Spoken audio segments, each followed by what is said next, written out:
Good evening, everyone. Tuesday night, 7 p.m. Central, Outlawed Live with myself, Ron Stone, and my distinguished guest, not extinguished. You're not on fire. Extinguished, distinguished, relinquished, something.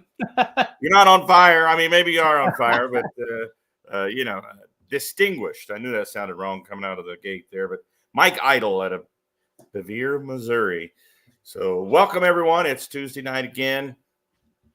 We're going to be talking about a few things tonight. We're going to talk about Outlaw TV. We're going to be talking about Mike's new weekly series, When the Smoke Clears. We're going to be talking about the schedule, anything and everything Outlaw Pulling. I know there's still some questions on the schedule, and we're trying to get things cinched up, but bear with us. Here in a week or two, we will have a final schedule. I promise you. That's a good-looking banner you got behind you there, Mike. I am outlawed up, man. I've got the hat. I've got my little tin sign I got from the banquet. And then, most importantly, you want to talk about distinguished. We've got the official, no signatures on this one. This one wasn't given away. This one was sent directly in the mail. But, yeah, the nice vinyl banner courtesy of Ron Stone himself. Hey, if I'm not pushing the brand right now, I don't know. Kurt Van Beeke's got to be proud. We've got the whole Outlaw stamped everywhere. Were you impressed by how small a package I was able to put that in? Okay, so legitimately, I was not convinced you did that. I am picturing all the gals at the United States Postal Service and they're folding it and everything. That guys, it fit in my mailbox. I'd been checking my front porch for the better part of the week, thinking, okay, this thing's gonna be in there. You got this thing down to, flat rate. I'm very frugal when it comes to shipping. Shipping stuff out for like the contests the last couple of years and things like that. The tubes, when you roll them out and they put them in a tube for some reason, that's like gold, and it's like super expensive to ship a tube like a poster. So I just started folding them and putting them in a USPS package and sending them out. As much cheaper. So it did come back one time, but it finally got there this time. So no worries. Yeah, we're up and running. I think next time I'm going to move it. I always get reversed here. I'm going to move it that way a little bit. We're going to shift it over. Right now, my noggin's covering up the big, beautiful Outlaw signage we've got right there. So we'll move that over a little bit. But, Ron, you read my mind. You're right. There's a lot of fun stuff to unpack tonight, kind of like unpacking that banner. A lot of fun stuff to unpack. The schedule's floating around. Well, I think the schedule is on the website now, and that's as close to official as we've got. Outlawpulling.tv dropped some major news this week. We're getting close to pull time, and we're going to talk a little. We're going to let the smoke clear, and we've got some neat stuff that the great folks at the Beer Money Pulling team have been putting together, and we're going to unveil this week's featured driver on When the Smoke Clears. I didn't check the comments. I posted a teaser today. I wanted to see if anybody guessed it. And then I got busy and forgot to check the comments. Kind of open-ended. I mean, that didn't narrow it down much for me. Hey, we know we can rule out every supercharged driver. We can rule out any naturally aspirated. It gets you in the ballpark. But true. If you pay close attention, you might see a little. You might have to think about decals and designs. And did anybody use any turbos in their Did anybody use turbos in their decorations on the side of their pulling vehicle? Turbo up? Could that possibly be it? We're getting close to it. No, that's not it. Turbo up isn't. Nope. Oh, okay. Nope. But right. You want to talk scale? You want to talk outlawpulling.tv? They made some big announcements this past week. Yeah, I'm trying to get my comments to come in here. Hello from Neoburn, Nebraska. Really enjoy the show. You guys do a good job. Robert Miner, thank you for tuning in. Of course, the boss man. Let's be on our best behavior here, Mike. I saw that first comment of the night. So Yeah, let's go. Let's go right to the announcement via Kurt Van Beek on the new live streaming platform. I'm going to find it here. I had it here somewhere, Mike. And there were some questions floating around about that too and how that would translate. So I think it's a good time to look at that as well. There you go. Here we go. If you can read that, the all new Outlaw Pulling TV. It's hard for me to read that with some of the stuff covering the text. Oh, I've got it. If you want me to run down it, Ron, mine's Yeah, I go don't ahead. have If you can see it because there, you've Mike, got go your ahead. green I've got screen stuff there. covering it on my This screen. is and this was released by the Kurt Van Beek, president and owner of the Outlaw Truck and Tractor Pulling Association, probably 2 days ago on Facebook. Exciting news for outlawpulling.tv subscribers. We have some thrilling updates to share with you regarding outlawpulling.tv. And I've been saying this for forever. Outlawpulling.tv, ditch Disney Plus, ditch Hulu, whatever. It's awesome. It's the best streaming service that I have out there. As part of our ongoing commitment to enhancing your viewing experience, we're thrilled to announce that we're moving to a new home, a streaming platform that promises even more functionality and ease of use.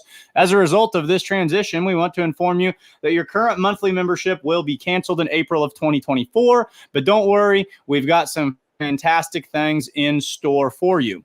Our new streaming platform will offer a plethora of exciting features, making it easier than ever for you to enjoy all the thrilling action of Outlaw Pulling TV. Plus, we're excited to announce that you'll now be able to stream Outlaw Pulling TV on popular devices like Roku, Amazon Fire TV, Apple TV, and Google. Folks, that's money. That is that extra little bit that truck and tractor pulling has been needing. What that correlates to out there, if you're, maybe someone like my father who doesn't always do the technology stuff, you no longer have to grab your computer, go to a website, get an HDMI cord, and then get everything all plugged in to put it on your television. If you have one of these streaming TVs, you can sit right there in the recliner and watch it just like you would cable television.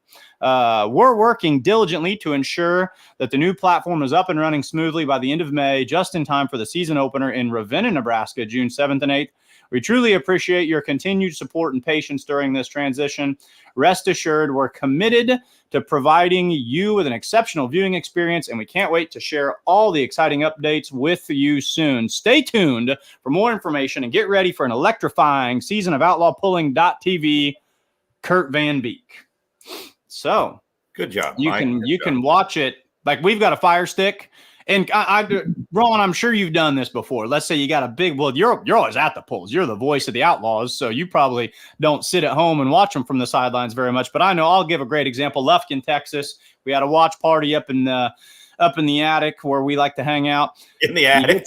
Yeah, well, it's like I don't have a man cave. I have like a man upstairs. I don't know. It's up the man cave north. Yeah, I go up the stairs instead of down the stairs. So, but Lufkin, Texas, you set up your laptop. Now, the fact that you can stream pulls it all is phenomenal. Yep. But you set up your laptop, then you got to get your HDMI cord. You put your HDMI cord to the back of the television, get all that set up, get your volume adjusted. You get your beer and popcorn. You're halfway through the pull. Your laptop starts to die. You got to run downstairs, get the plug in. Now you just grab your, remote, boop, hit the old Amazon Fire, and bam, you're watching outlawpulling.tv. Does the website stay the same? I was thinking they were switching to like outlawpullingtv.live. Maybe I read that somewhere, but maybe I misread that. I don't know if the website itself is changing. No, the website will not change. Okay. Though right now you cannot watch anything from the website.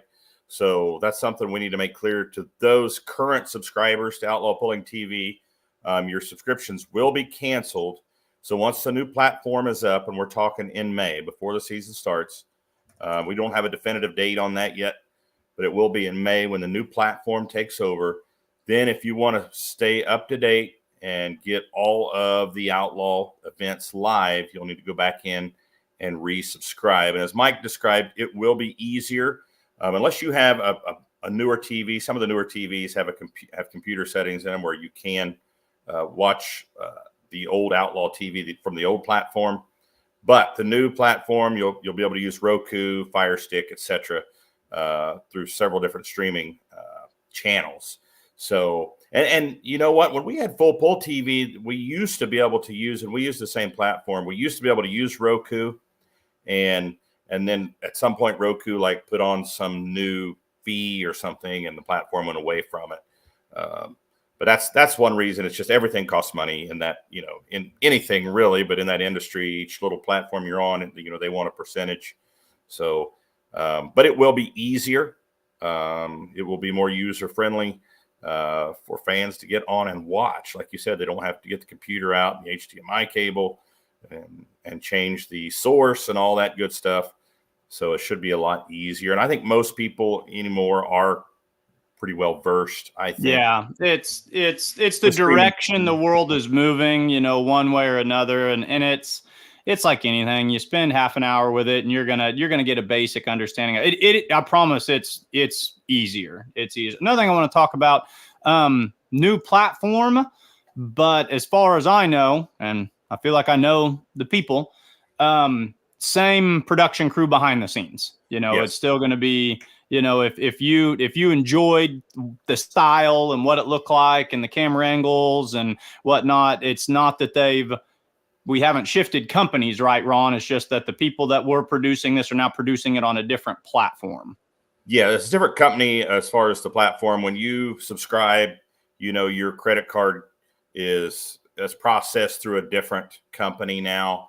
When you're having problems and you can't get your stream to come up, you'll be calling a different number now, or emailing a different, a helpline. It's not the same platform. So, remember that if you ever have trouble with your stream, go online to the site outlawpulling.tv and go to the help section to get it figured out. You don't call me, don't call Mike, don't call Kurt. We can't help you. We have no clue what's going on with that.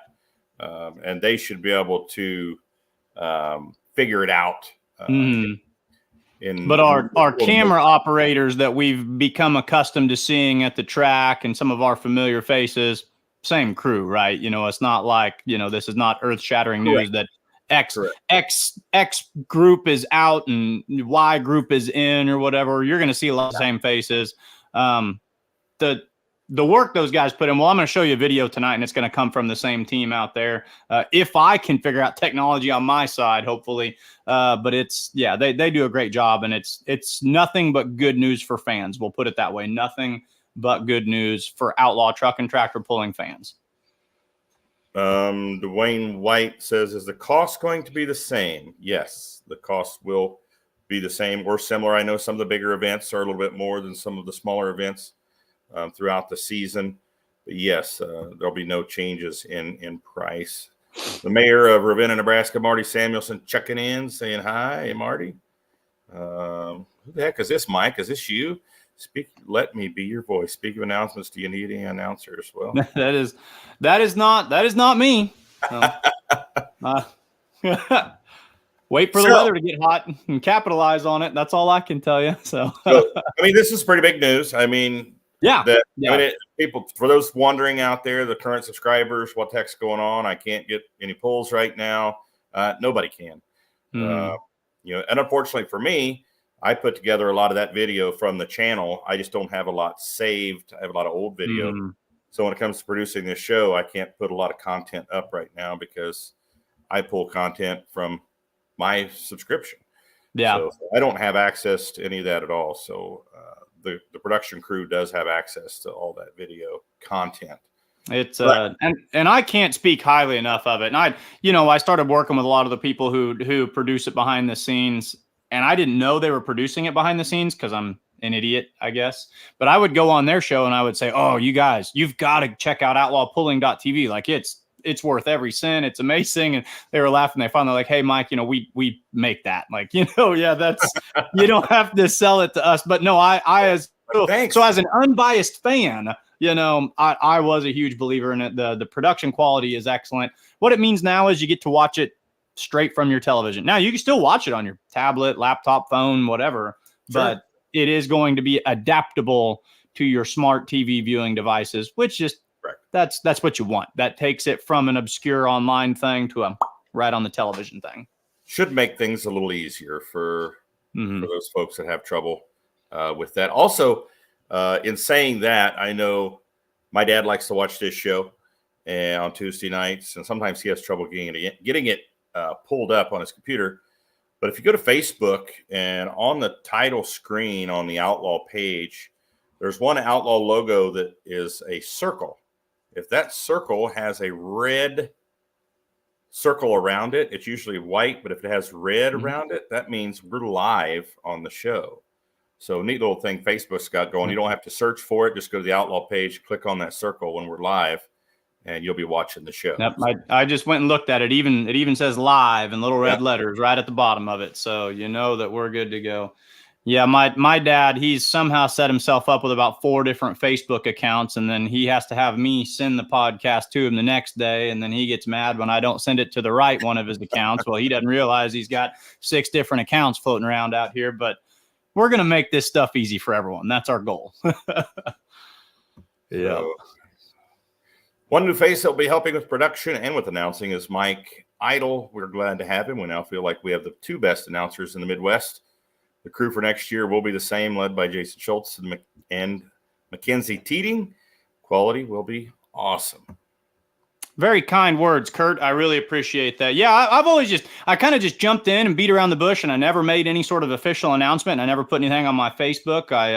I've been busy with the school semester and everything, but I assume most people have kind of put it together by now. I will be the secondary announcer for the Outlaws this year. Ron Stone remains your loyal voice of the Outlaws, but I am very, very tickled, very excited to be working with, an organization that has just blown away the level of commitment and production behind the scenes that I've learned about in truck and tractor pulling. And this organization is just truly second to none. And it's a great opportunity, and I can't wait for it to get here. Well, my little moniker tonight, I think's got the countdown. I think we're 59 days away, Ron. You know what it is? 59.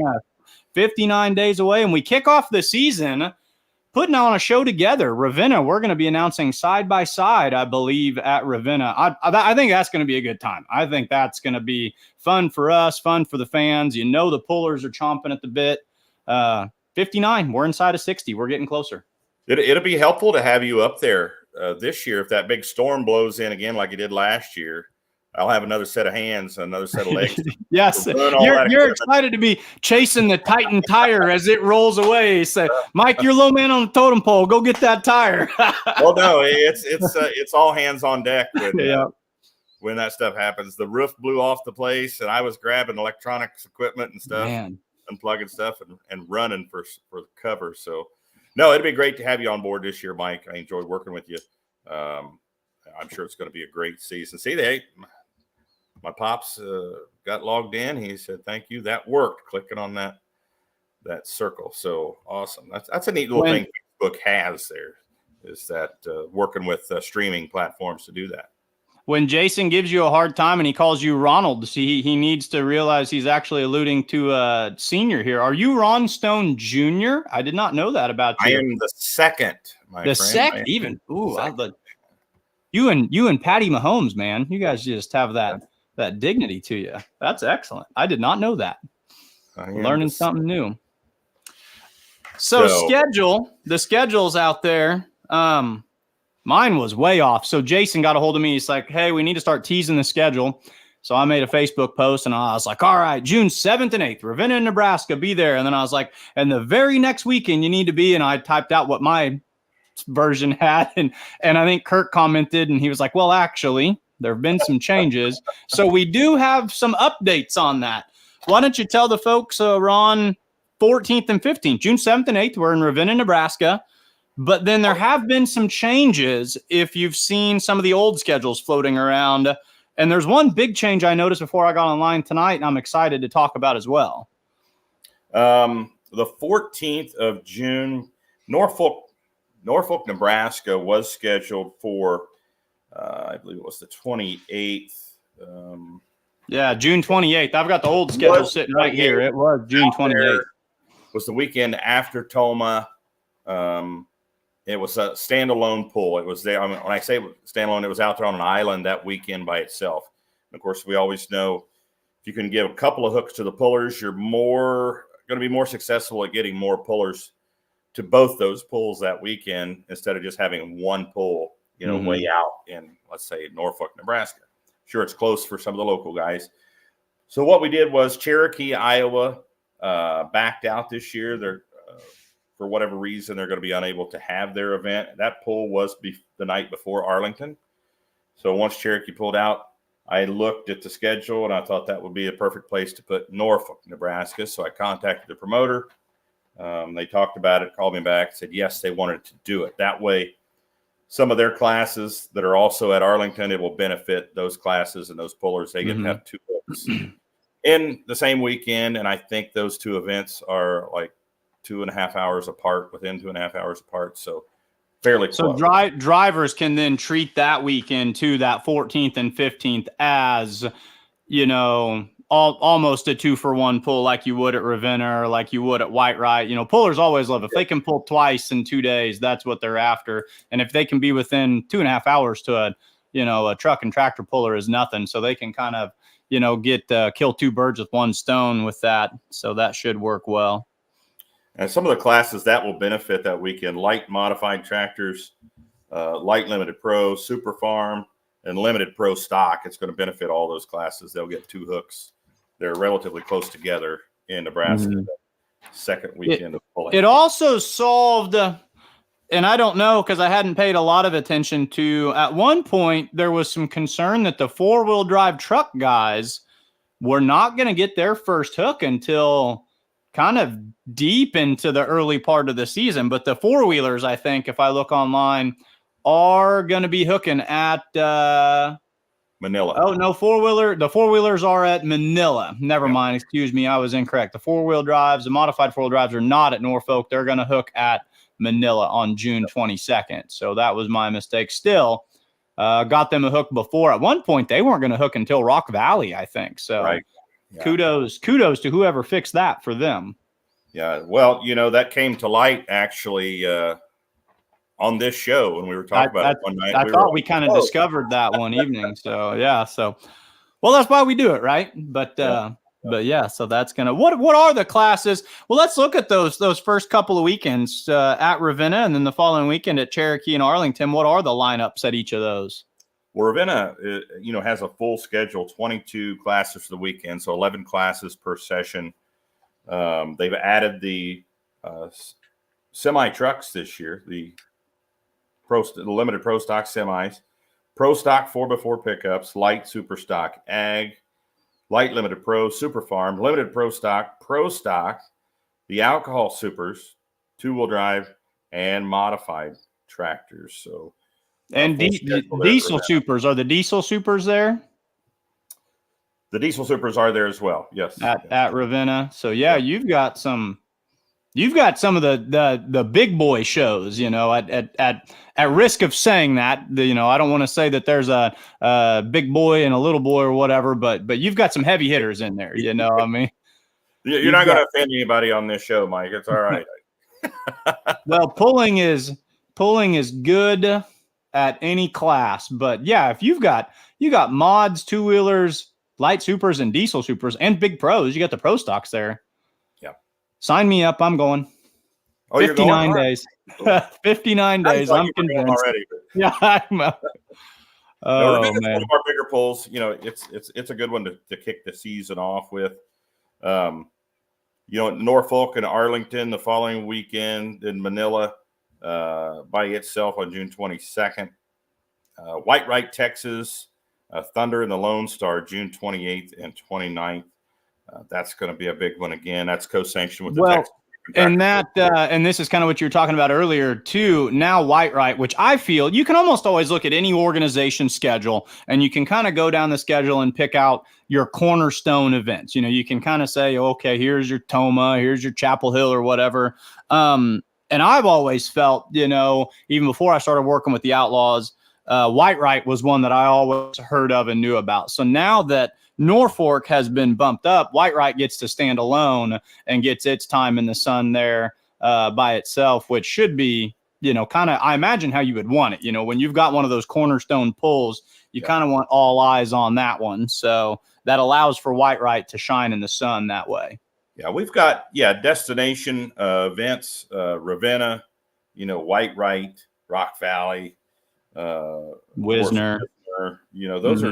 Those are destination. Yeah. Pulls, those draw people in from, different states, and not all pulls do that. That's nothing against, any of the other pulls, but the 2-day destination type hooks like that, they're the cornerstone events on the schedule. Lufkin is one. It's becoming one. Yes. Well, we were able to wheedle some rumors out of some of our California friends on our show last night, and no promises, but definitely some optimistic feelings that we might see some pullers all the way from California show up and pull in Lufkin, Texas to end the year this year. They were saying, you know what, don't count us out. We are creating plans. I said, nothing's it's written in pencil, not in ink, but Lufkin, Texas, we would like to come play with you guys.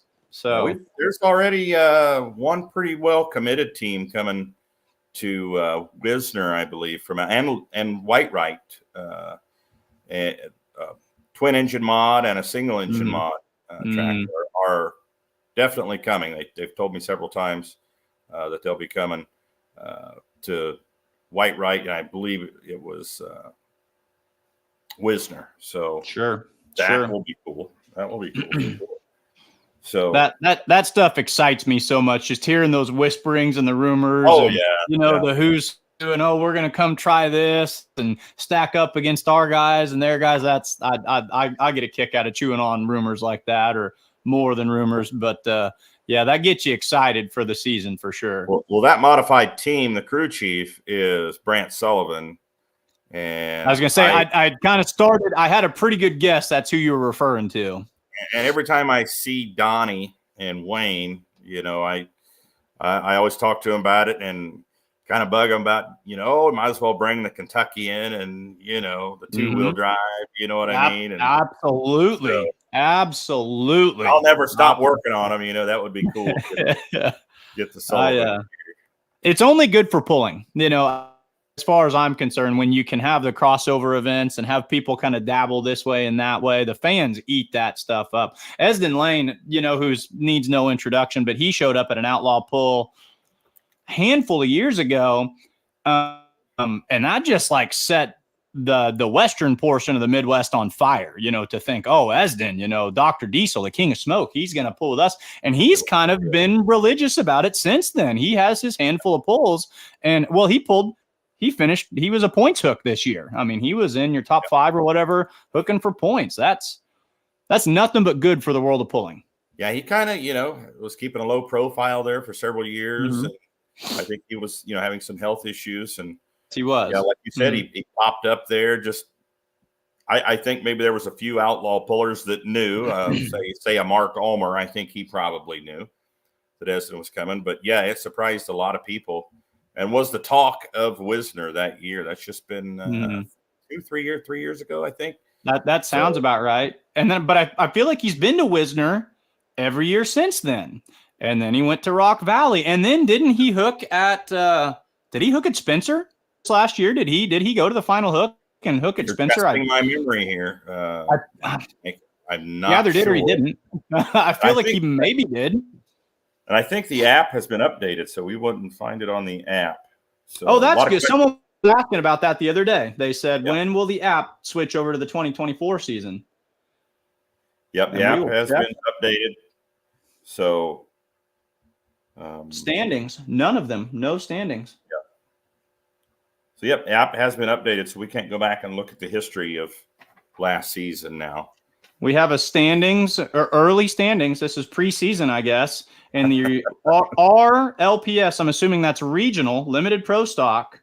The Mean Farmer is currently sitting number 1. So I don't know I don't know what that means. I don't think that's what it means, but but that's it. That's the only one in there. The only standings we have. So here we go. Hey, there's some folks out here with better memories than better memory than myself. Sheldon Nelson watching said he was at Spencer last September. Thanks, Sheldon, for tuning in. Let me get Don Spore in here checking in from Neenah, Wisconsin. Thanks for watching. Marty Samuelson says watching the semis at Ravenna will be fun. I agree. That class made, and we talked about this I think last week or the week before, but what an impression they made last year and built a lot of good momentum rolling into the 2024 season. Look for them to be a really enjoyable class and a fun points race to watch this year.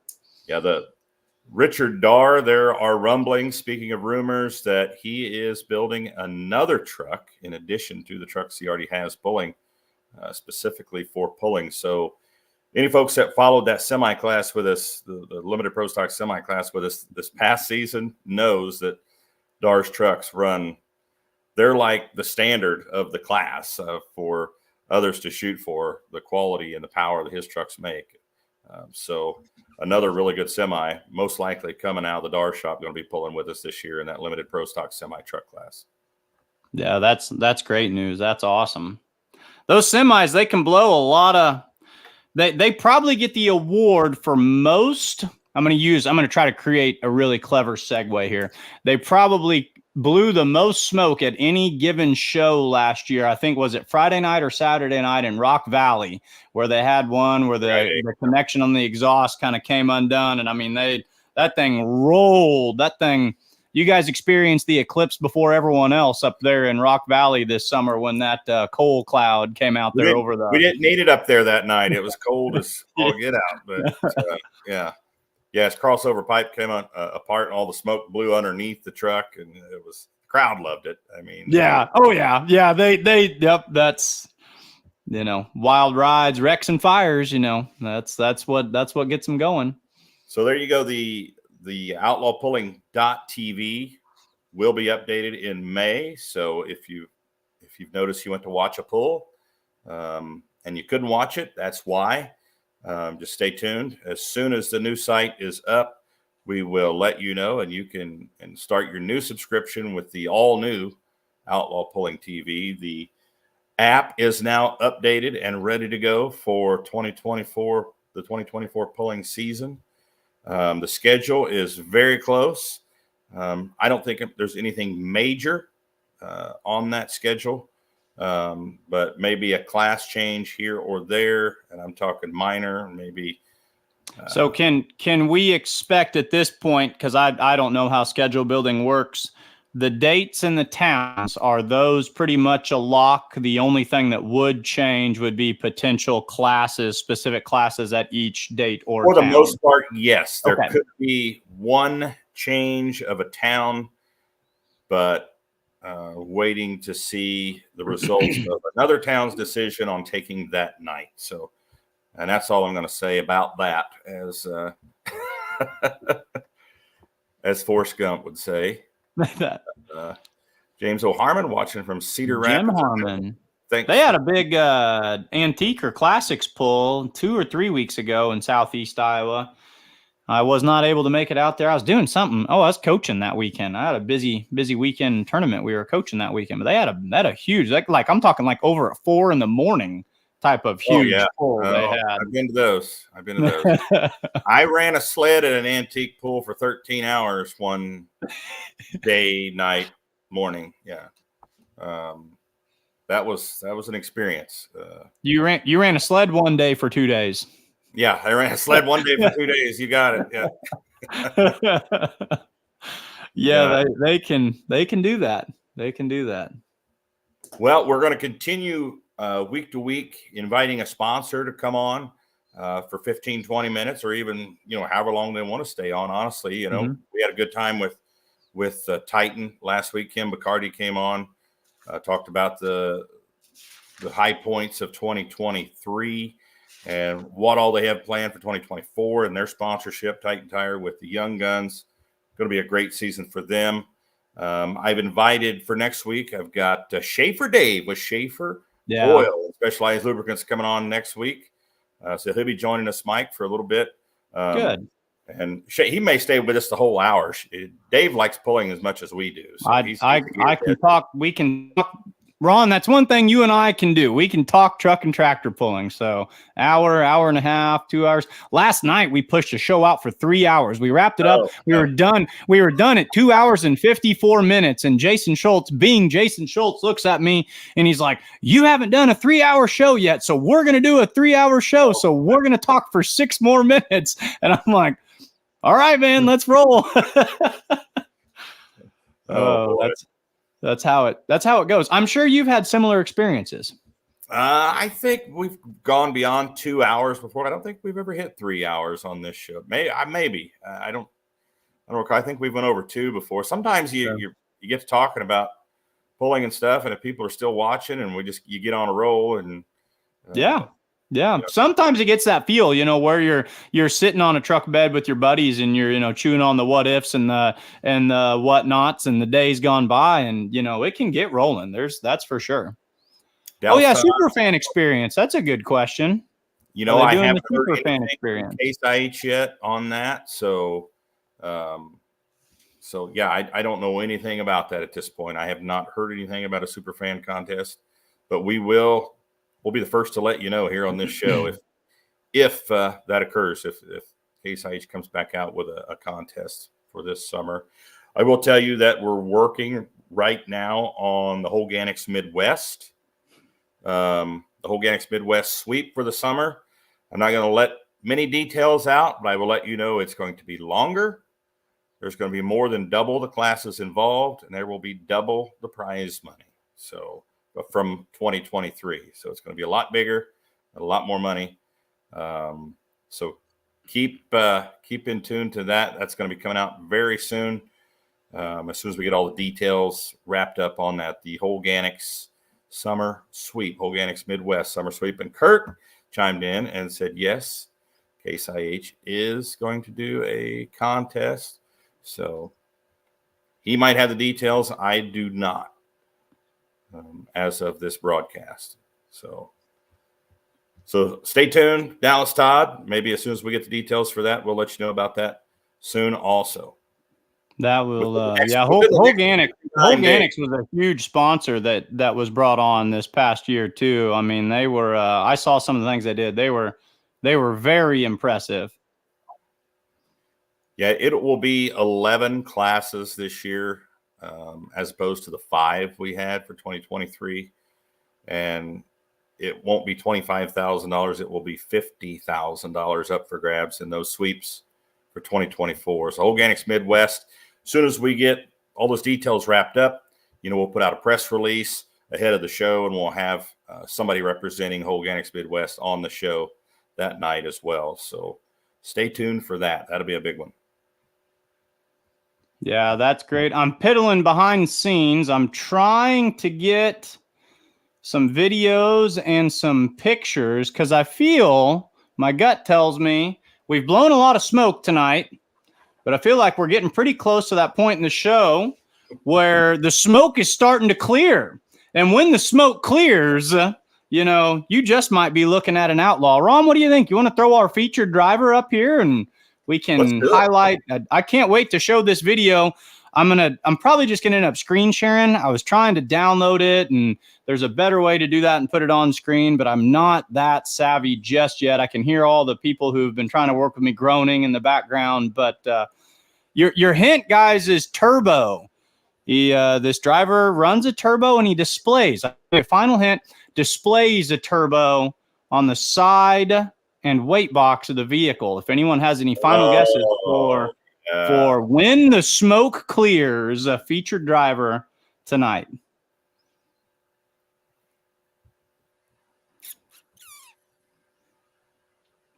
Hit my screen share on here, and we'll get...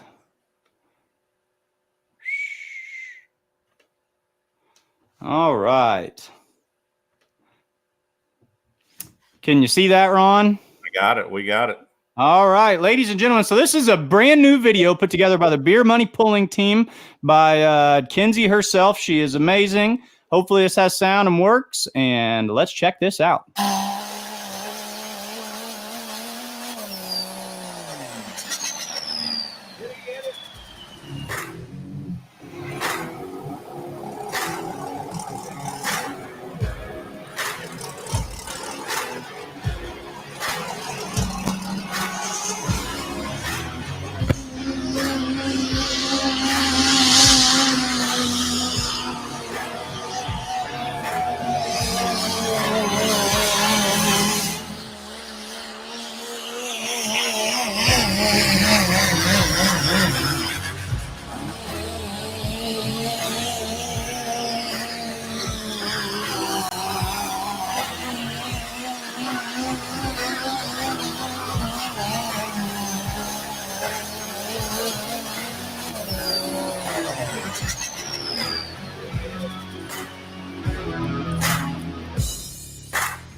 Ryan Stahl in the spooled up limited pro stock 3.0 diesel truck, your 3.0 points champion for this year, has been selected semi-arbitrarily as your When the Smoke Clears featured driver for this evening. Awesome. So here's Ryan right here. Kinsey and everybody at Beer Money Pulling Team has been working hard to, if I can jump back over and get on my right page here.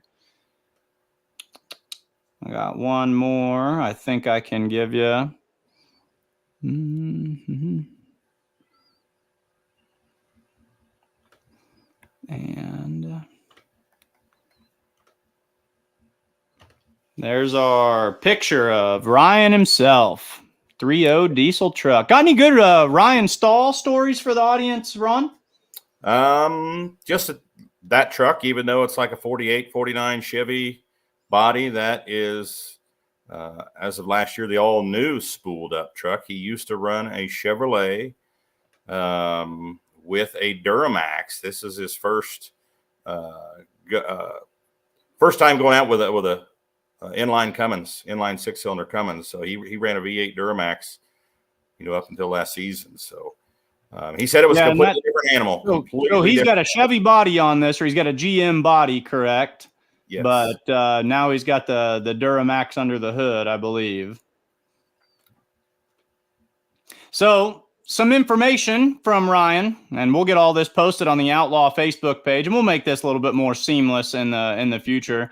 But some of his information, he says he is running in the spooled up truck. It's a 3.0 limited pro diesel truck, 49 Chevy with the 3600 sheet metal on. He's been pulling for 13 years. His first hook was in Bedford, Iowa with the Young Farmers, sponsored by NWMTTPA, Northwest Missouri Truck and Tractor Pullers Association. His most memorable. What's that? I said, say that 5 times real fast. Northwest Missouri Truck and Tractor Pullers Association, NWMTTPA. There you go. There you go. You ever notice that we were talking about the Pacific, what were the last night? The Pacific Tractor Pullers Association. Almost everything's going to end with TPA. If you can get to that, you can just roll the TPA off the tongue. But his most memorable hook, and we'll have this all displayed after the end of the show, was a few years ago with the Outlaws out in Colorado. Ron, did you announce that out there in Colorado when they went out there and pulled in 2022? I did. Myself, Fred Petch, and Jason Schultz were all on the mic out there. That was a unique show. It was interesting. Talk about the background and just the picturesque scenery of pulling in Colorado. Yeah, the backdrop was pretty amazing. And the track actually turned out to be a really good track out there. They worked hard on it. I mean, I feel like I heard, was it Kevin Bauer got out of the sled and helped them and consulted them quite a bit and put a lot of work into it to get that track to where it needed to be, I think is what I'd heard. Yeah, it was hands-on for him. And I know Ryan Boyson, they work pretty hard. I'm not sure. I think maybe Richard Morris may have had a hand in it too, but they were working a lot the day before, all day the day before and all night, getting moisture in it and everything. But yeah, that was a cool hook. I mean, to win that the pictures I'd seen on that one is just really neat. Says the wildest ride he ever took was 2021, had a terrible bounce in it that season. Said almost give you a concussion. He's won 1 points championship. That was just this past year in 2023. His biggest pulling hero is his family. Says without this, none of it happens, and they are my hero. And his best advice, study the little things. It's not always the horsepower that wins, but it helps. Maybe that's why I went over to the dark side and put that Cummins under the hood there. Yeah, his day job, he owns RSE Fabrication, builds high-quality skid steer and tractor attachments. And his pulling goals, he wants to win more championships, see his kids drive it. Says the best part about being an outlaw, the pullers, we are a big family. Truer words were probably never spoken. His message to the fans, thank you for your support. There's no better feeling than after a pull and watching the kids' faces light up and take pictures with everyone. And you can follow him on social media under his personal account at Ryan Stahl. So there you go. When the smoke clears, you are looking at an outlaw. And the outlaw that we're going to feature this week in the spooled up 3.0 diesel truck, Ryan Stahl, out of the great state of Missouri, I might add. Yeah, awesome. Good job on that. Thanks, Ryan Stahl, for being a part of it as well. Cool little series you got going there. I knew who it was going to be, of course, as of last week, but I was just playing along with the. You got to tease it up. You can't sit there and can't dangle the carrot and say, "Oh, well, here it is, guys." Russ Dostal wondering if the banners. I'm not sure if we're doing the banners again or not. Details on that Case IH contest coming up very soon. Zook Fukerberg. I believe a safety and rule show would be great with examples of pics of different safety things that are really hard to explain in the rule book. Even some of the turbo rules are a bit hard to explain, and maybe some links where to get things. Example, the safety cable around the engine, not a bad idea. Maybe we can incorporate some of those. We tried to, incorporate some of that here recently with the turbo rules with the cage and such. And we tried to clarify a lot of that stuff. So, yeah, anything comes up like that, we'll probably get, a rules guy. We'll get Boyson on here, something, and talk rules and get some pictures and things. So, yeah, good idea. Zook Fukerberg. He's got some changes in the works from the 23 to the 24 season is what I believe I've seen or heard. He's maybe switching around his forced air and how he's going to make that dragon breathe. Yeah, that will be interesting. Putting twin turbos on that big Rolls Royce. I'm sure it's going to get a lot more air than it got with the original supercharger on the front of the motor. The Pro Charger, those were kind of, I always use that word. It's fun to say, but that's basically a Pro Charger, isn't it? Well, I don't know how similar they are. That supercharger on the front, you're talking 1930s and 40s technology, where I would think the Pro Charger would be a lot more advanced and more efficient than the factory Rolls-Royce supercharger that was on that engine. He's saying 240 millimeter turbos going on there.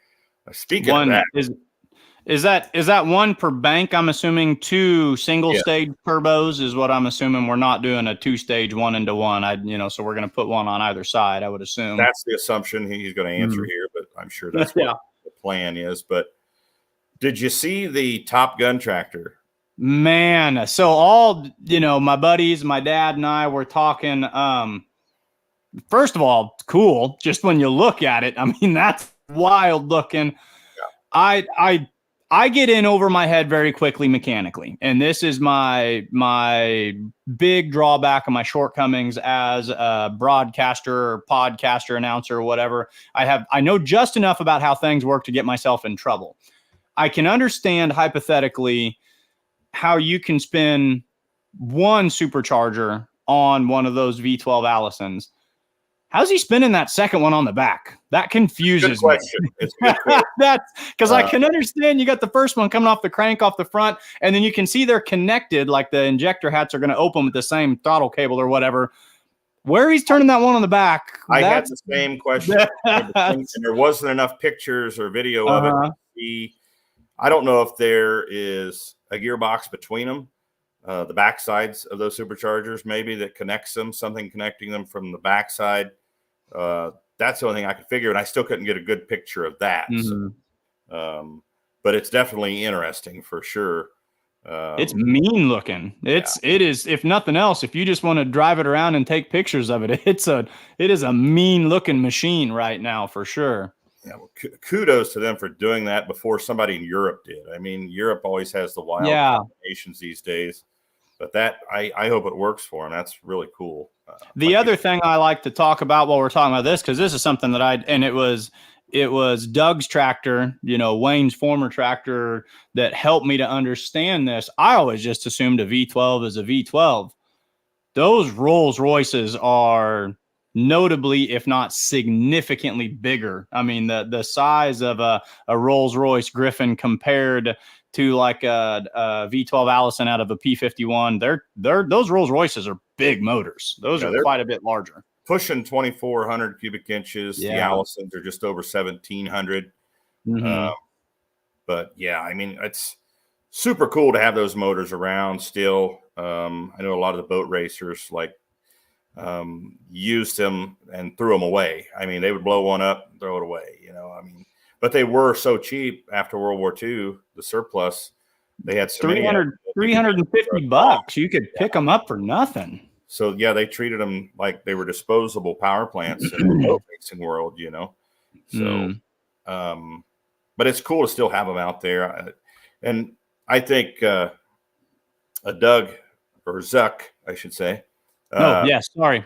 I think he's probably alias. I pulled off the Superman goggles, not to expose any identities here. The same links to different Facebook pages that are like historical plane engines and stuff, and it pops up several a week. It'll be a German engine one day and a Russian plane. And some of the power plants back then were super unique. And every once in a while I'll see one and I'll tag Doug in it and say, you need to get one of these. And I did that one night and he called me up and he said, I almost bought one of those.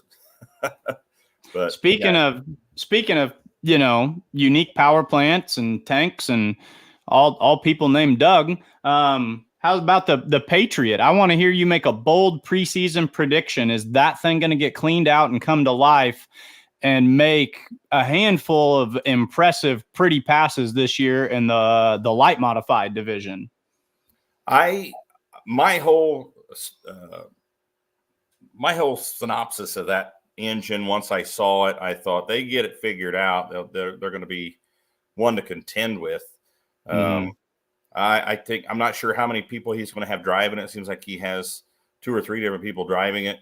But I think you get, one driver in there to get used to it, get the gearing figured out, get it all tuned in. And I think that's going to be a tough one to contend with. I think, honestly, one that needs to be worried about from the rest of the class is Wes Severs. I think he got enough time in the seat this past summer, and they get the gearing figured out in that and everything. And I think he's going to be one to beat for 2024. I think people knew that, and I think there's a lot of indicators we can look at that. I think his back half of the season, I always said, if you give that guy 3 more hooks, he wins the points race.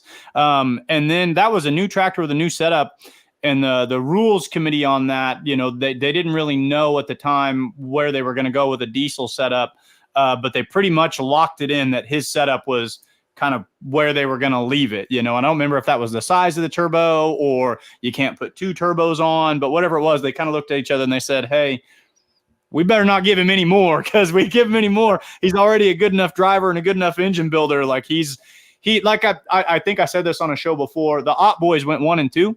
So you'd think the Big Red X would be on their back.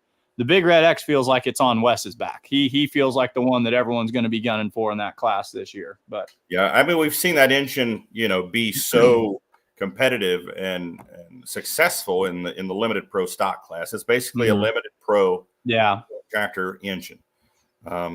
Those power plants have worked well, historically, and still working well in a 9,500 pound chassis. They dropped on a 6,000 pound tractor.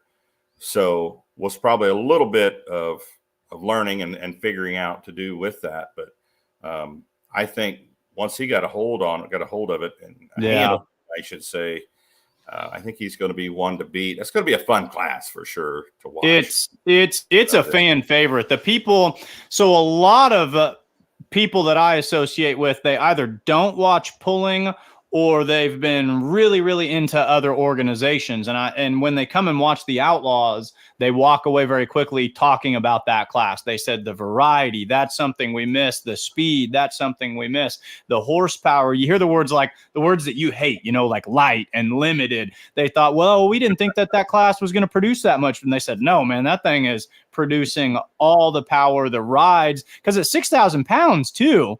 That's where things can get really Western in a hurry. We've seen the twin turbocharged LS Motors tractor. It's taken some wild rides. Wes has taken some fun rides they all have. You only give them 6,000 pounds to play with, and things can get squirrely at any time. Yeah, I've heard some rumors that some of the single turbines in that class have found a little more horsepower. Um, I've heard a lot of things. I don't want to say everything that I've heard, but Mm-hmm. I think that class is growing right before our eyes. I think with that variety, it's got staying power. That light modified class. It's just the variety is what fuels it. It's everybody likes all those unique combinations. People miss that. People really, really have missed that. And I would say I got, really hard and heavy into pulling about 2012. I was going through, that's where I was no longer a kid. And, I'm kind of coming into my own. And around 2012, you could go out there and in the modified classes, you would still see a handful of turbines. You would see, a few DT 466s. There are actually a couple of those with the double stuff tractor and Don Nelson's tractor. But then almost immediately after that, everything went 1471 Hemi. And that was just boom, period, end of story. And, hey, if it works. But a lot of fans then were like, oh, okay. Like they lost interest in the mods because there was just wash, rinse, and repeat kind of on how you build a mod there for a while. But the light modified at the Outlaws, if you want to see stuff, there is stuff. I mean, it's about as creative as you can think about it. They're going to find a way to build it. I heard Dale, I think, was announcing, or one of the Outlaw announcers basically said the class is limited to like X amount of horsepower. And other than that, if you can strap it to a chassis, it's good. Yeah. It is. That's horsepower is what's taken into consideration when you sit down in the rules meetings in the fall, specifically in that class. They're trying to stay under a certain horsepower number, stay around that horsepower number. Mm-hmm. The 7,400 pound modified tractors, of course, I think they're all set now on the turbines, the twin turbines now on the horsepower ratings for those. That's something to be looking forward to this summer. I know we have 2 of those tractors that'll be coming out with those new turbine settings, and the Petch tractor. And help me out, Mike. Help me out. Is it the Barons brothers? Yes, is that the other one? Yep. Yeah, Cody. Is it Cody Barons? Am I saying that right? I met him a couple of times last year, and he was kind of just running that thing almost on display, kind of trying to say, hey, if you do turn it up to this, here's where it would be at. He was almost petitioning to get that where he felt he wanted it. And it feels like, I think his campaign essentially was successful, that thing is going to be running kind of where we saw it tuned and making some of its exhibition passes last year. Turbines coming back. We want to see that. The 7,400 mod class is just a cool class. Two Hemis, 3 Chevys, pick your poison. The weight to horsepower ratio is really good in that class. You're not watching guys just blow the tires off and just dig from the first moment on. They're putting it to the ground. That's something, whoever built that class for the Outlaws, whenever they did their homework and they did it right in the world of modified pulling. Yeah. Speaking of, we were talking about new tractors. There's one new tractor coming out of Nebraska, a twin Hemi coming out. Then, will we see the Rursch tractor this summer? You talked about V12s. There's a Packard V12 on that tractor, Ella Rursch. Will we see that tractor this summer?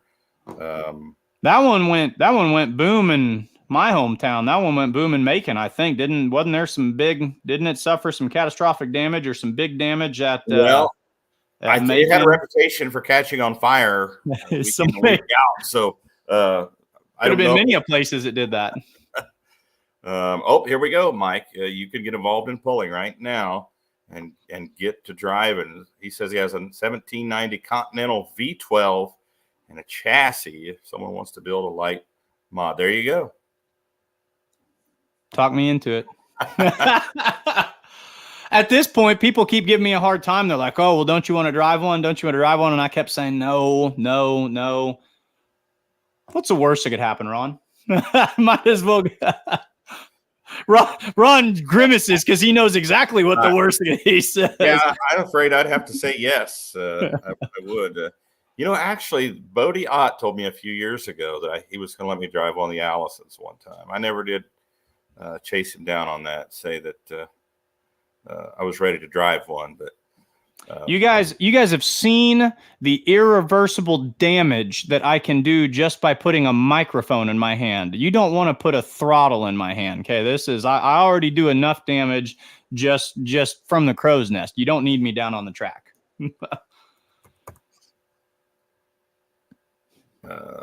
What's this?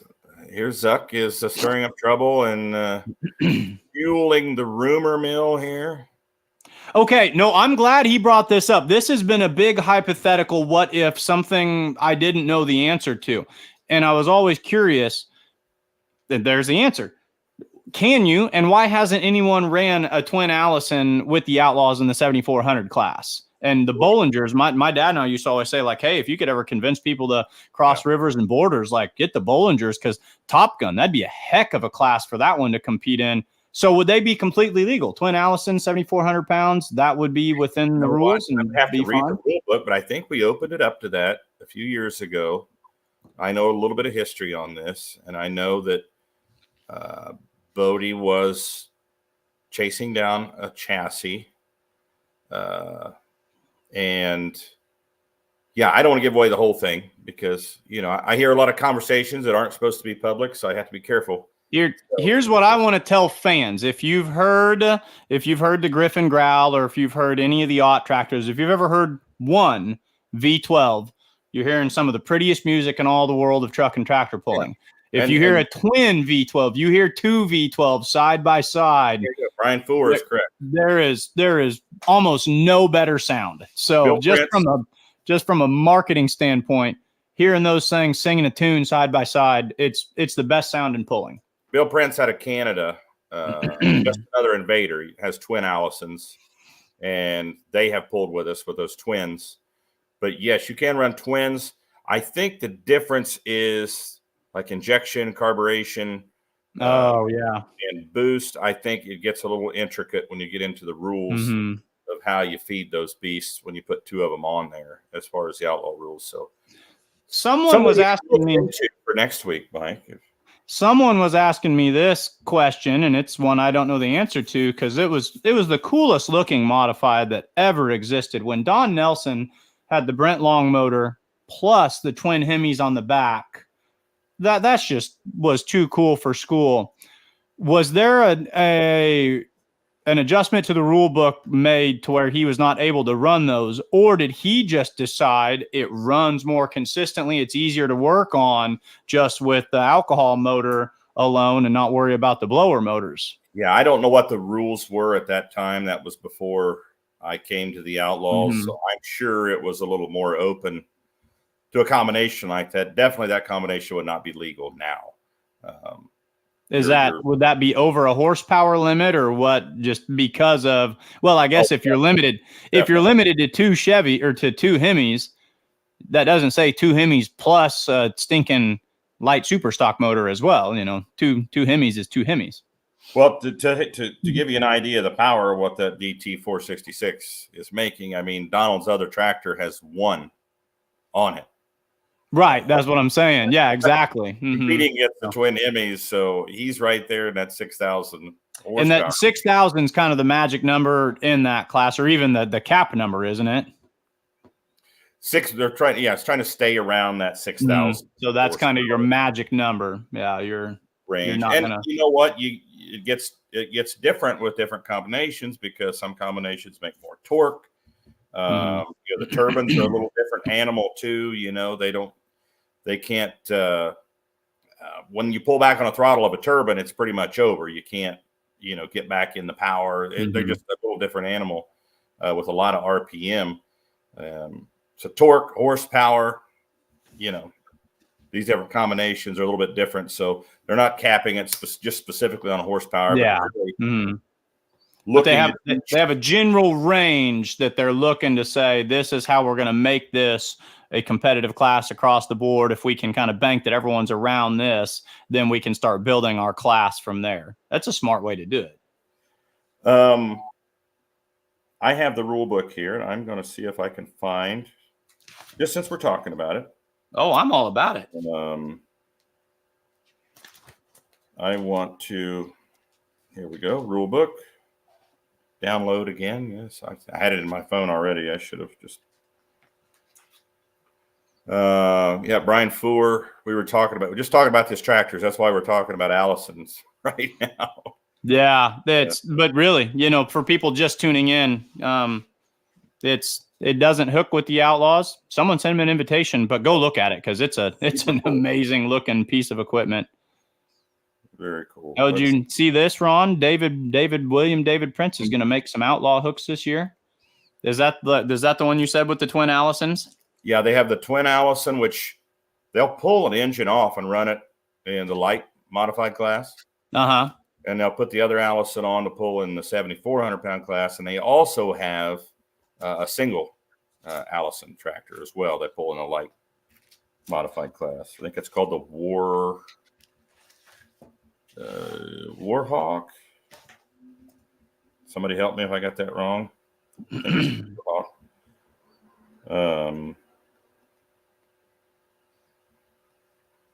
looking for the rule.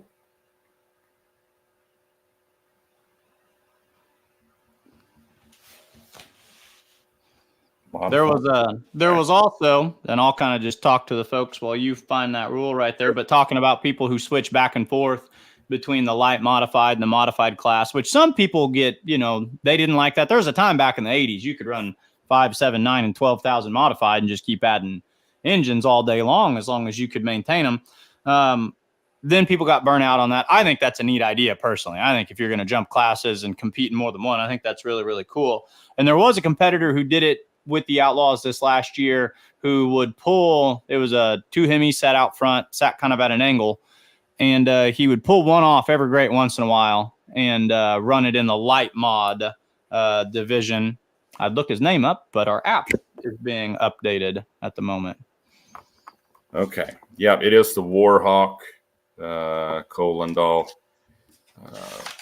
confirming that. I knew it was the Warhawk, but I know we already have a Warhawk, but yeah, that's what I was wondering. Let's see, what is this? Is it blew up a second place points following Twisted Whip 3 to 4 years ago. Yeah, it's really tough. Dave Nelson watching. Kent Urban. Talking about he runs the big 10-liter Aries engines on his tractor. Cameron Neves. What's Scott Bracken? Is he going to? Yeah, that's what I'm talking about, Cameron. Yep. You're right. You're completely correct. Yeah, the one who would run two. He would run 2 Hemis in modified, and then a couple of times he would take the left one or the right one. I don't remember if he took the whole motor off or if he just took the blower, like shut it down. He only ran one motor. I don't remember if he actually pulled it off or left it on there for weight. And he just pulled the whole thing off. And he ran a few of them in Nebraska, I want to say, with just one of those engines out there. Okay, this is what you wanted to hear on the twin Allisons. Yes. Can we run twin Allisons in the 7,400 mod aircraft V12's maximum overdrive limit on the stock Allison supercharger of 9.5 inches to a maximum speed ratio of 8.8 to 1. No turbos, EFI allowed. So I think you can fuel inject them. So you can run 2 as long as you keep it within those parameters. Yeah. No turbochargers, period. EFI allowed. So no chargers, but you can take the carburetor off and you can fuel inject them, which can make a difference. Here, Robert Miner. Did Cotton Candy ever figure out why it didn't want to run at the last indoor show? I think he's talking about the very first attempt. Did he? I think they got it figured out. The second run. He just wasn't. He did. He had the test hook. He dropped it. He came back. I think the whole world was expecting Cameron to win that thing after what he did at the farm show.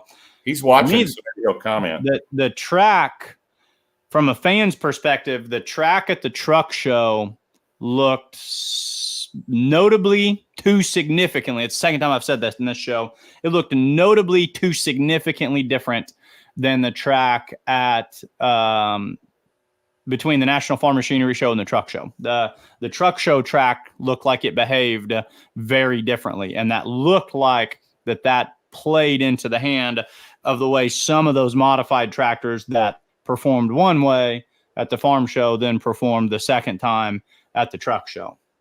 So and I'd heard that had a... What's that, Ron? I'm sorry, I didn't mean to cut you off. No, you're good. Go ahead. You were there. You can talk about the track.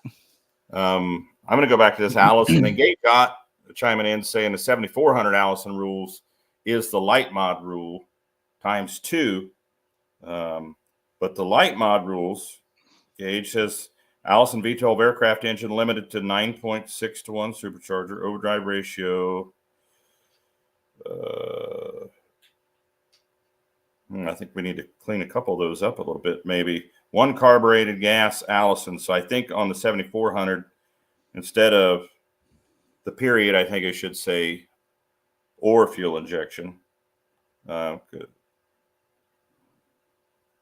So it sounds like what Gage is saying, though, he can just take his exact setup and double it. Am I reading that? That's how. So borrow your brother's motor. So just, put it on the red one day, put it on the blue one the next day. So at the end of that rule, on rule number 10 and 7,400 pound modifieds, where it says no turbochargers, period, EFI allowed, period, it should say no turbochargers or EFI allowed. Am I saying that right, Gage? I think I am. I think it's simply a typo here where it was typed incorrectly.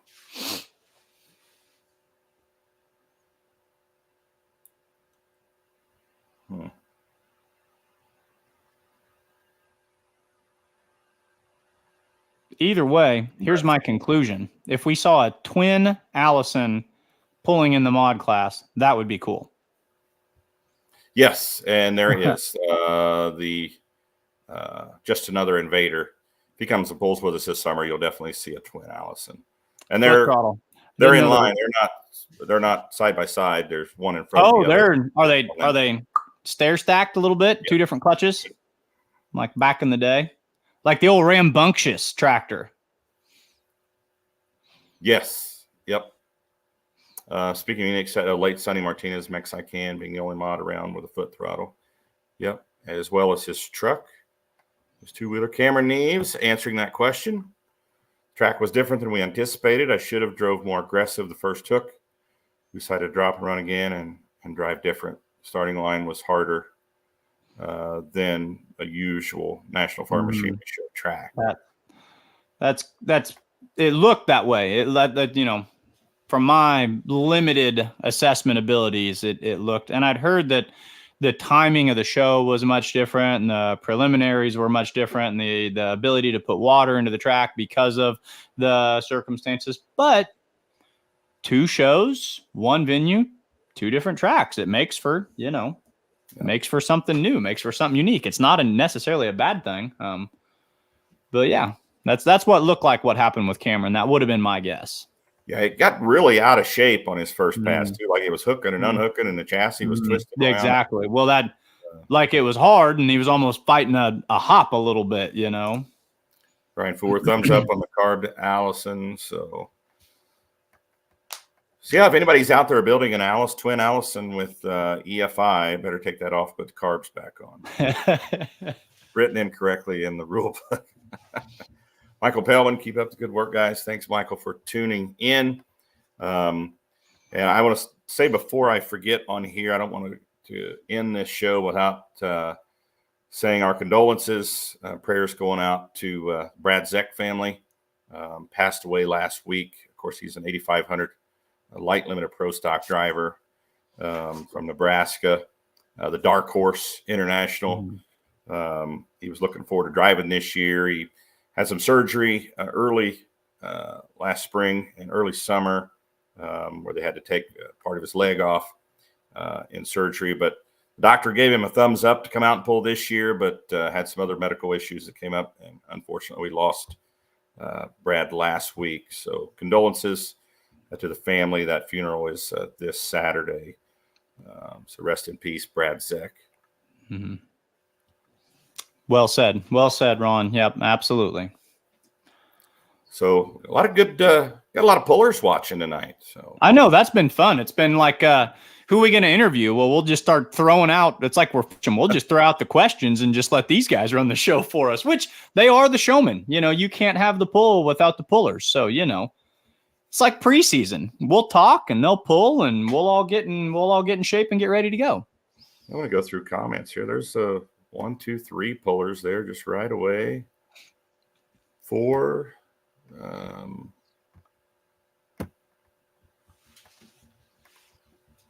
5.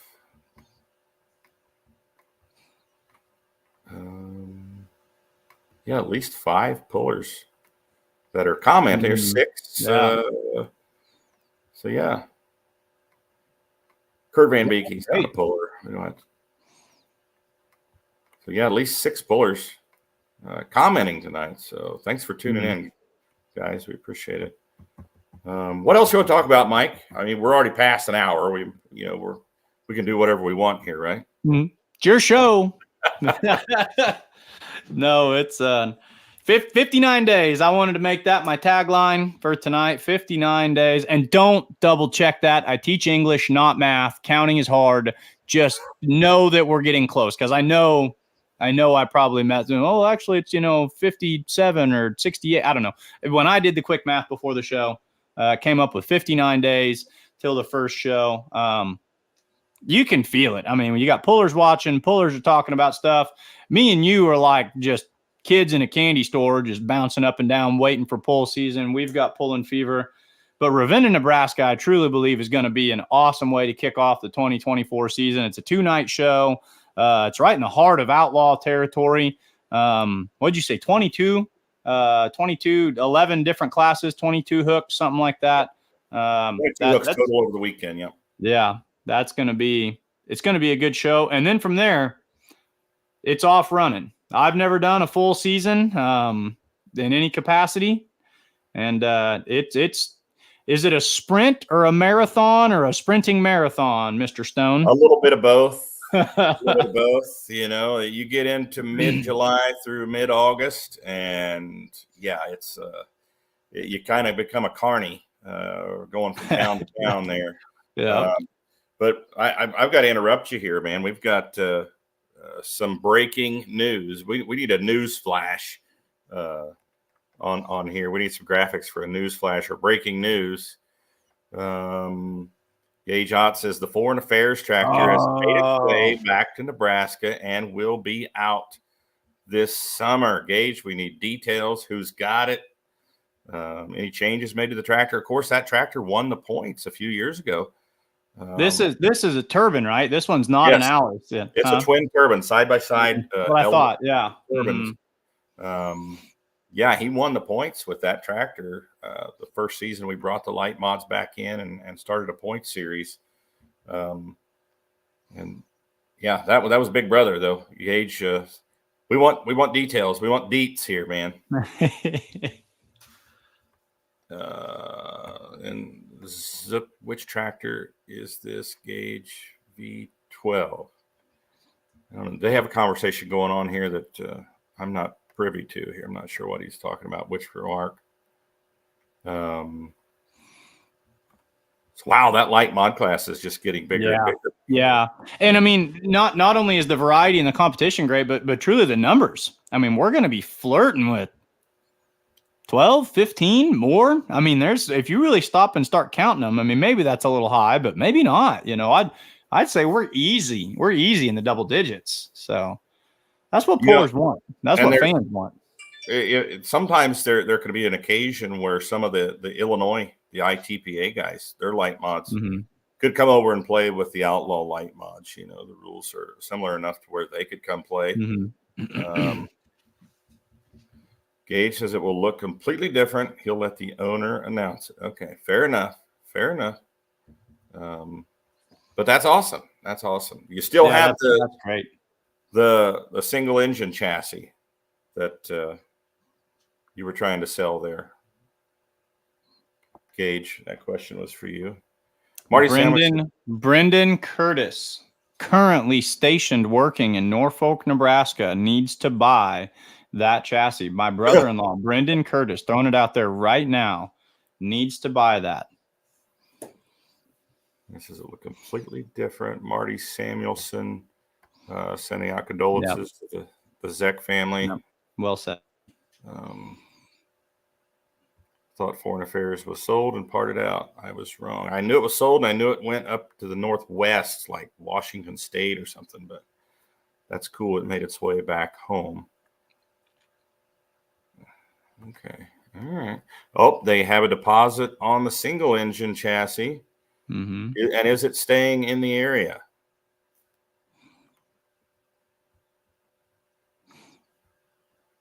It's like one of those we've got that like deposit. We're selling it with deposit. We'll see. We'll see. Pending, this is where you go to marketplace and you put it pending sold, but you don't sign the title just yet, you know.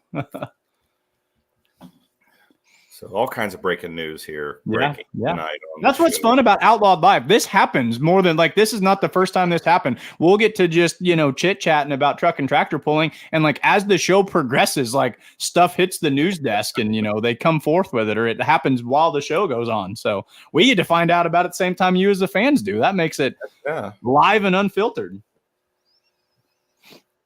Oh, it is not. It's going a ways away. Doggone it.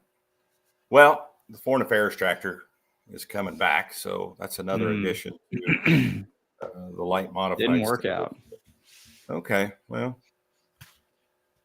well, Mike, thanks for doing when the smoke clears tonight on Ryan Stahl.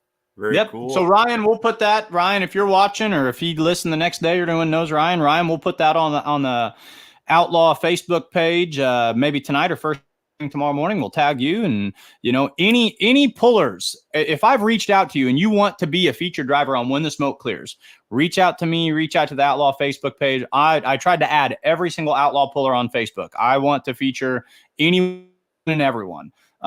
We want to tag your social media in this, so we'll tag you, we'll put your story out there. This is a chance to highlight you guys, you put on the show. Ryan Stahl, you are the When the Smoke Clears featured Outlaw of the week.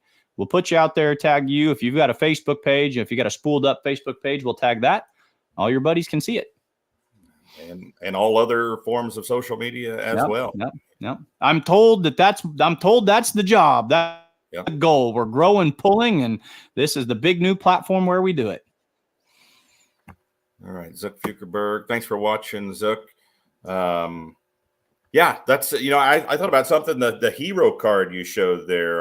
Are you guys going to provide those for the pullers that ask for them? I mean, as of right now, those are just digital. Like those are just but that, as far as the, you know, using that print, you know, that the design there. That's a higher ups question. That's a great idea. But it really is. No, I'm honestly don't like, and this goes to anyone out there, like, I talk. That's what I get to do. And don't ask me to drive. Don't ask me for copyright production. Like those are the boss man questions. I just foresee that as a potential question that might get asked. I know this, that Kinsey has done a freaking rock star job. The video and their hero cards is basically what they are. They're kind of inspired after that. And we did tweak the font a little bit, and Ron, you had some, you know, input, and you were giving us some feedback on that too. So Corey Schluter, who got the first one, I feel a little bit bad because he got this really polished, nice, clean cut, and then we felt like we wanted to make it a little more outlaw, a little more Western, you know. And so our first one that we hit with that was Ryan Stahl. So, you know, maybe Corey will go back and redo his and get some of that more aggressive font on there. But yeah, ask me and I will ask the right people, or I will forward your questions to the right people. We'll ask Kinsey. We'll ask Jay. That's all Beer Money Pulling Team are the masterminds behind it. So we'll forward it to them and see what they think. Awesome. Mike, thanks for coming on tonight. Mike Idle will be announcing with me this summer, and you'll be out on your own at some events as well, Mike. Yep. Great addition to the team. Look forward to it. Thank you, each and every one of the fans everyone watching tonight, tune in next Tuesday night at 7 p.m. Outlawed Live, where we know at least one of our featured guests next Tuesday night will be Schaefer Dave with Schaefer Oil and Specialized Lubricants, great Outlaw sponsor. And, of course, Mike's piece, the When the Smoke Clears. Who's going to be our featured puller next week, Mike? You can't tell, can you? You got to keep it under your hat. I would drop a hint if I knew. Yeah, I've got to. Oh, okay. I've got to. Maybe that's this is the developing story tonight. It's breaking. We'll call that breaking. That news is not broke yet. I've got several. The Outlaw pullers were amazing, as they always are. They rise to the challenge. I immediately messaged 20 that I know pretty well, or I know where they're from. I kind of met quite a few people last year. So if you're ones that I've crossed paths with before, I messaged them. They almost all got back to me. And now I'm just going through and pulling one out of a hat. So next week's will be, I will probably actually send you something tomorrow and start asking for your input on it like we did this last time. Very cool. Very cool. Thanks for doing that. Cool series. Thanks to everyone. Thank you to everyone for watching. Thanks to everyone for supporting Outlaw Truck and Tractor Pulling. Good night, everybody. Thanks for watching.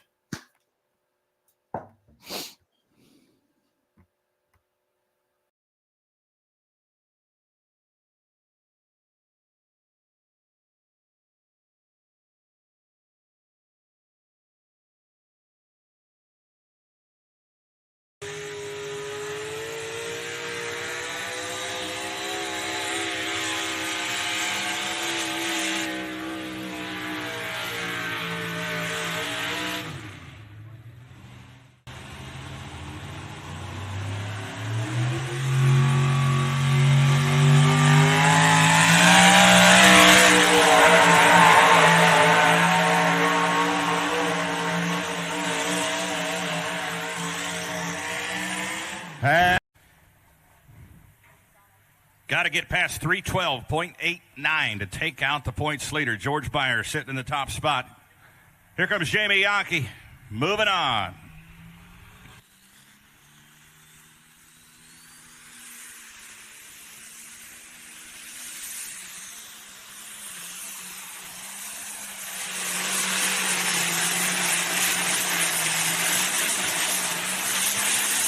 Oh, Mound City, Kansas. How about it? Nice hook for Jamie Yankee. Wasn't enough to get past the John Deere. Had to beat 312.89. The young lady goes 319.56 for the lead. Jump around. Jump around. Jump around. Folks, if you are in this crowd watching this pull tonight, if you're watching on TV, on Outlaw Pulling TV, you are watching big-time pulling right now here in Mound City, Kansas. We are not joking around. They are putting on a show right now. Jamie.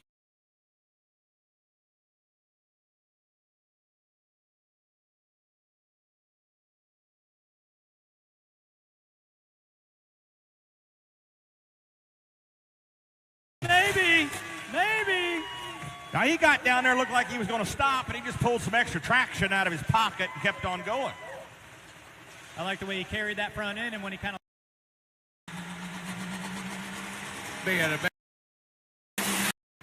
high stakes horsepower.